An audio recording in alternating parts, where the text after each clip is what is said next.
Guys, from now on, I will stop do live. I will not do Facebook anymore. And I'm so sorry to those who are hurt. Please forgive me. I'm so sorry. So guys, these things that we always heard in our colleague. So please be professional, be matured enough. Okay? Don't be sensitive. Okay? Now you are a content creator. So always some people or some of your friends, they don't like you.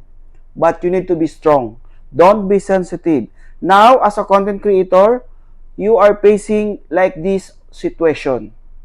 Some of your friends are mocking you. Some of your friends don't like what you are doing.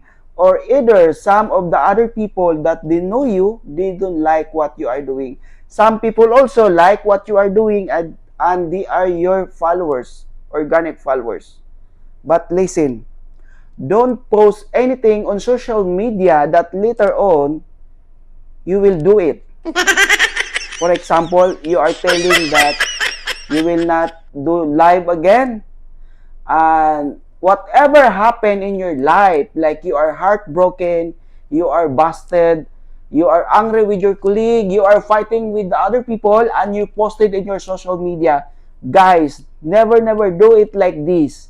Because some people that it might be, they are following you, but they are not doing comment in your comment section in your video, and they know exactly what you are doing and what happened in your life right now, because they are following you and they are reading whatever you posted on social media.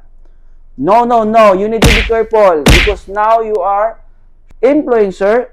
Think properly whatever you posted on your social media. Don't be sensitive. Okay, be mindful, and please don't do such things that later on you will regret. Okay? I hope you understand my advice, and please don't forget to follow, like, and share.